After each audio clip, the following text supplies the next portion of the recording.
Beberapa waktu lalu, media sosial sempat dihebohkan oleh sebuah akun live streaming mantan penyanyi cilik Tegar Septian. Pasalnya, dalam siaran langsung yang dibuatnya itu, Tegar rupanya tengah membahas perihal kehidupannya dengan sang mantan istri. Menjalin rumah tangga selama 3 tahun, rupanya Tegar mengaku merasa dibohongi oleh Sarah, perihal buah hatinya. Saling sindir melalui akun media sosial itu pun akhirnya memicu pada pembahasan yang lebih mendalam terkait permasalahan keduanya. Lantas seperti apakah Tegar menceritakan perihal dirinya akan melakukan tes DNA terhadap buah hatinya tersebut? Dan pelajaran apakah yang diambil oleh Tegar selama jalani pernikahannya yang terbilang singkat tersebut?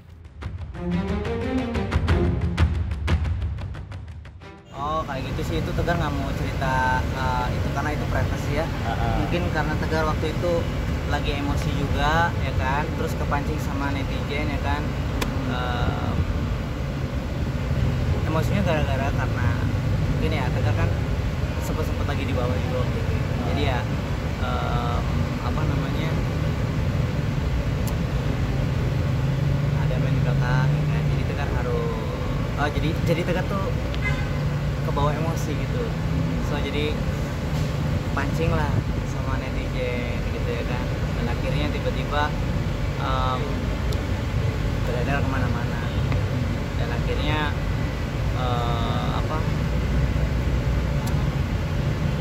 dampaknya jadi negatif ke Tegar. Sampai Tegar juga sempat kena mental juga ya gitu. Nggak gampang ngadepin yang seperti ini gitu. Tapi ya Tegar cuma mau ngasih tahu aja gitu. Faktanya itu bukan seperti itu. Tegar biar Tegar apa namanya urusin masalah ini privacy aja sih. Untuk selebihnya sih Tegar nggak bakalan cerita gitu. Tapi ya wajar lah kalau misalkan Tegar mau cek gitu ya kan, untuk kepastian. Kalau misalkan itu anak Tegar ya alhamdulillah Tegar syukur. Kalau misalkan bukan ya. Tapi sudah dilakukan cek? Belum. Jadi nanti insya Allah kalau misalkan ada rezeki Tegar coba cek tes DNA gitu. Semoga aja untuk keluarga dari mantan istri ya bisa apa namanya ya, pikirnya itu ya netizen aja gitu. Ya banyak yang negatif thinking ke Tegar gitu ya. Mungkin dari testingnya mungkin dari situ biar mereka tahu lah gitu. Enggak juga sih, nggak saling sindir gitu. Nanti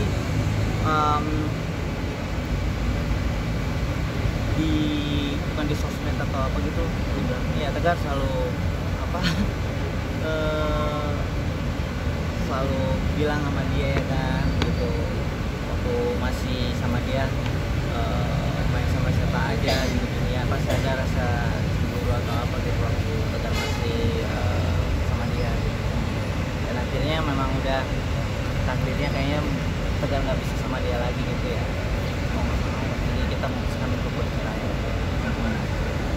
Berarti memang Tegar yang mesti yang menggugat Tegar kah atau memang mantan istri? Waktu pertama sih Tegar. Akhirnya dari pihak keluarga Sarah udah mungkin ini jangan kembali. Tapi kan di sebaliknya walaupun Tegar udah nggak sama dia kan, tapi kan Tegar tetap apa namanya selalu nafkahi anak kan. Ya walaupun Tegar punya rezeki nggak sebanyak apa yang dia gitu kan. Netizen bilang Tegar banyak apa dikiranya Tegar tuh banyak uang atau apa gitu ya kan. Sebenarnya tuh ya Tegar ngomong apa adanya aja gitu ya. Tegar adanya tuh ya segitu gitu. Saking ramainya waktu itu Tegar cuma ngasih 500.000 doang gitu ya. Emang Tegar punyanya segitu gitu ya kan. Sedangkan Tegar ya penghasilan nggak sebanyak apa yang orang-orang pikir gitu. Ya setidaknya Tegar bisa kasih kebutuhan buat anak-anak. Ya pengalamannya sih gimana ya? Ya walaupun kita sudah lama apa namanya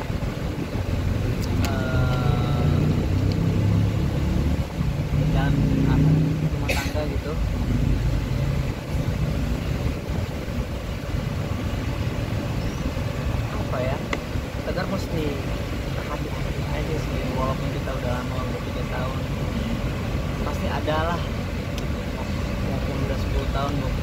pasti ada rasa apa ini untuk pelajaran Tegar itu kayak mesti berhati-hati lagi.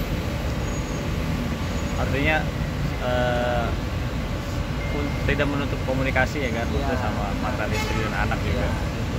Dan Tegar pelajaran ya harus mengikhlaskan. Oh, itu Tegar belum belum ada gitu. Tapi ya Tegar sekarang coba untuk fokus sendiri dulu aja.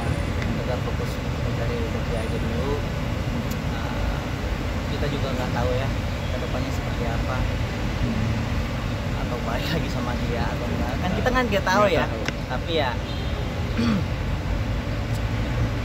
ikutin alurnya aja lah ya. Sekarang Tegar fokus karir dulu aja deh. Biar kedepannya lebih baik lagi, biar kedepannya lebih lebih lancar lagi,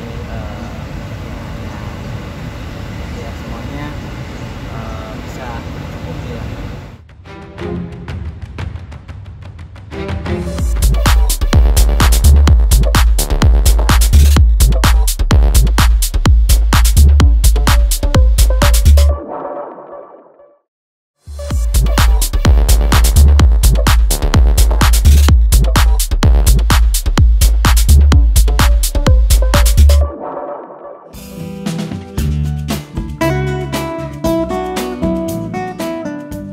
Ada berbagai macam cara bagi para pasangan untuk menyikapi perbedaan sifat dan hal yang tidak disukai dari masing-masingnya. Begitu juga dengan pasangan muda Dul Jalani dan Tisa Biani. Menjalin kisah asmara yang sudah menginjak tahun kedua, baik Tisa maupun Dul masih sama-sama beradaptasi terhadap apa yang tidak mereka sukai, baik dari sifat maupun sisi pekerjaan. Kadangkala mereka pun masih diselimuti perasaan cemburu jika salah satunya tengah memiliki proyek dengan lawan jenis. Itu merupakan hal lumrah yang dirasakan oleh setiap pasangan. Tapi kira-kira bagaimana Tisa dan Dul menyikapi hal tersebut agar perasaan cemburu itu tidak menghadirkan konflik di antara keduanya? Dan hal apa yang tidak disukai Dul dari Tisa dan begitu pun sebaliknya?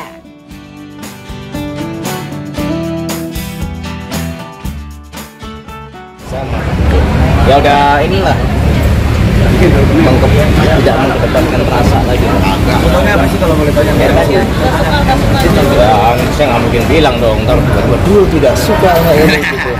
Misalkan ada dunia kayak film ada apa gitu, hal kayak angka teman-teman, saya tidak bisa kurang suka, tapi aku belajar untuk berdamai ya. Aku belajar melakukan hal yang tidak bisa gitu. Karena dia punya musik, ada beberapa hal yang gak dia sukain, dan dia juga harus belajar dengan hal yang tidak dia sukai. Gak aja sih, kalau dari yang cocok banget kayaknya gak ada di dunia ini. Ya, itu kan kayaknya lebih senior dalam adegan maksudnya masih membatasi masih itu kita nggak disukain.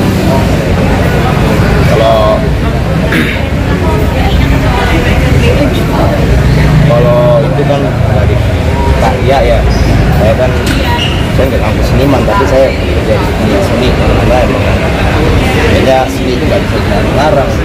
Kalau cemburu sih waspada aja, karena kan banyak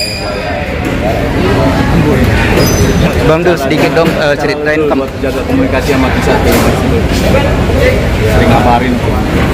saya paling jauh lebih sedikit ya masalah asmara gitu ya, tapi dari sudut pandang saya ya komunikasi aja, komunikasi kabarin, saling kabar, udah nggak mau egois lagi, kadang kalah dan ya kalah ya itu sudah masuk tahun kedua udah nggak sudah bosan aja kalau dia mikirnya mau kemana arahnya gitu kan, masuk kita gini terus seru sih Tabung juga masih ada tabung Iya di dong. rumah. ya nabung iya, tapi dalam bentuk apa saya nggak tahu ya, maksudnya ini ada apa tren yang sekarang, bukan tren ya, penyakit yang menjadi tren air lah ya. Alhamdulillah masih diberikan kesempatan oleh Tuhan untuk merayakan bersama kita, karena itu kan setahun sekali. Alhamdulillah banget kita bukan gue kan kerja masing-masing, tapi bikin banyak orang yang asik aja sih. Tidak ada yang Kita bukan keluarga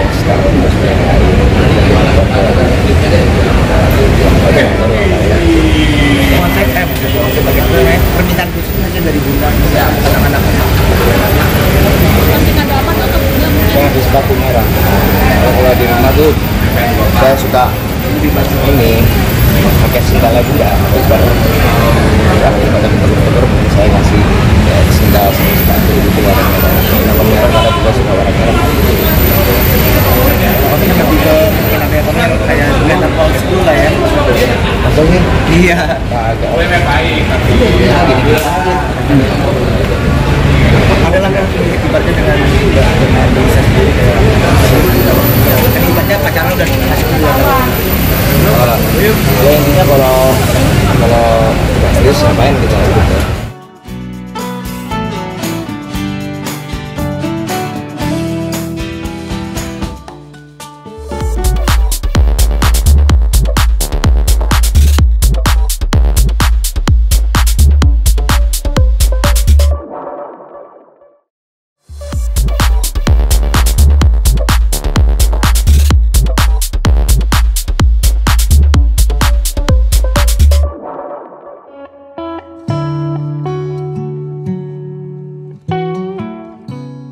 Tuhan memiliki banyak cara untuk memberikan ujian kepada tiap umatnya.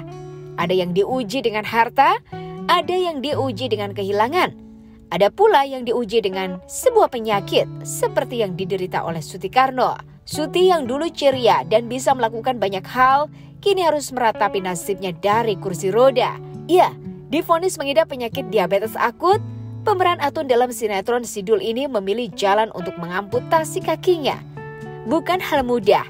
Sutikarno pasti butuh kesiapan mental dan keikhlasan hati untuk menerima hal ini. Dan meski harus kehilangan kakinya, Sutikarno tidak patah semangat. Kini ia menggunakan kaki palsu untuk menjalani hari-harinya. Lantas hal apa yang dilakukan oleh Sutikarno untuk beradaptasi dengan kaki palsunya? Dan apa saja aktivitas yang dijalani Sutikarno saat ini?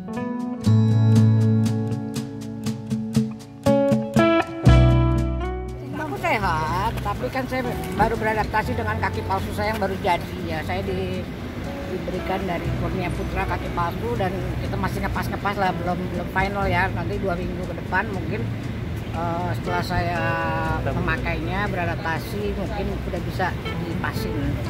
Ada kesulitan apa sih yang harus disesuaikan nih? Iya kan kita lama nggak pakai kakinya, 4 bulan kan saya nggak pakai kaki, kiri nggak pakai, kanan nggak pakai, jadi istilahnya ya susah lah beradaptasi. Untuk kita ratain diri aja juga kan nggak gampang. Ada jadwal latihan tertentu nggak, Pak? Jadwal latihan tertentu? Nggak ada, karena saya biasanya terapi tapi di rumah sakit, bukannya di tempat kaki palsu. Berarti sekarang masih terapi ya, Pak? Masih, tapi saya lagi harus ngurus suratnya karena kan kemarin udah habis. Kan saya BPJS, jadi saya tetap harus bikin rujukan dulu. Tapi jadwal terapinya seperti apa sih? Jadwal terapinya seminggu 2 kali. 2 kali. Seperti apa terapinya sih? Terapinya ya kita harus menguatkan tangan, kita nguatkan kaki ya dengan alat-alat yang ada di mereka gitu. Ya kan nggak ada kakinya, ya mau dipakai supaya bisa jalan lagi ya pakai kaki palsu lah, mau pakai apa? Pemasangannya kapan itu? Kemarin, hari 2 hari lalu, tanggal 1. Udah bisa dipakai jalan sekarang? Masih latihan pegangan lah, latihan kan saya udah, tadi saya bilang kan udah 4 bulan saya nggak gunakan kaki kiri, saya nggak gunakan kaki kanan, jadi kita harus beradaptasi dan ya kan nggak ngeplaknya di lutut saya, jadi saya harus lebih nguatin lututnya dulu. Walaupun saya harus biasain pakai, kayak sekarang kan saya pakai, tapi kalau Anda suruh saya jalan saya belum bisa jalan. Iya. Pak mungkin bisa ceritain nih Pak awalnya ketika harus diamputasi seperti apa sih nih Pak? Ya karena memang kaki saya sudah tidak bisa diselamatkan, jadi kaki saya kan udah harus dipotong. Terus 2 minggu setelah saya potong 2 jari, ternyata jari tengahnya juga harus dipotong dan darah saya bagian atas itu sudah tidak bisa diselamatkan, harus dikikis. Saya pikir kalau saya dikikis itu saya harus sembuhkan luka saya itu akan memakan waktu yang panjang. Saya bilang sama dokter kenapa nggak dipotong aja Dok. Berarti awalnya memang ada luka ya? Iyalah, kalau diabetes pasti coba kamu search sendiri. Kalau Untuk dokter sendiri kira-kira ada pantangan tertentu nggak Pak? Pantangan ya jangan terlalu banyak yang manis-manis. Dalam arti kata segala sesuatu yang terjadi kan karena perbuatan kita sendiri. Kenapa kita harus sesali? Karena saya merasa bahwa apa yang terjadi sama saya sekarang ada yang terbalik di mata Allah. Itu aja. Saya diberikan kesempatan masih hidup untuk memperbaiki diri, untuk berbuat baik. Itu aja. Sekarang udah menerima dengan... Udah, dari awal saya udah malah saya kok yang nyaranin untuk amputasi. Akan kembali lagi untuk berkegiatan nggak Pak? Iya insya Allah, kalau masih dipercaya untuk syuting saya masih mau bekerja lah, intinya saya tetap suka bekerja. Sekarang pun walaupun saya nggak bisa kemana-mana, saya punya kegiatan sendiri, saya mulai merajut. Oh iyalah, mereka menyemangati saya lah, menyemangati, malah Mas Ranu mengatakan segera bisa jalan karena saya kan mau syuting lagi di sini. Oh maaf, penggunanya ini seumur hidup atau? Iyalah, kan kakinya nggak ada, emang numbuh. Oh. Ya kan kaki udah nggak ada, seumur hidup. Tapi tetap ada kontrol cek Ya iya, setiap waktunya. karena nanti per 6 bulan sekali itu kan kita kan pakai per nih Mas, pakai per kan. Nah nanti itu mungkin ada longgar, jadi harus dikerasin. Nanti kalau misalkan ini juga kita kan tambah lama tuh tambah kecil kan. Nah nanti ada pengencengan lagi gitu. Kok kalau untuk kondisi kesehatan sakit diabetesnya Pak ya? Iya. Oh, itu seperti apa sekarang Pak? Apa sudah terkontrol aja, terkontrol nggak bisa membaik, terkontrol. Itu dari kapan sih Pak? 18 tahun, 18-19 tahun lah.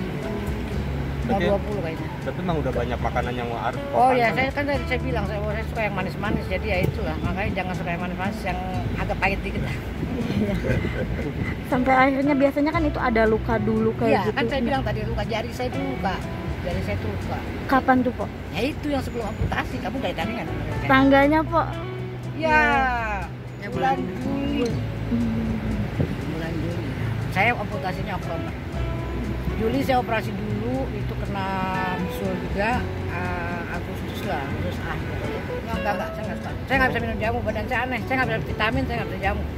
Selain jamu kayak ada itu nggak sih Pak, apa Ya. ke Obat luar gitu. alami Obat Tadinya saya tradisional. tadi saya makan ketumbar, tapi sekarang saya nggak lagi, saya diomelin.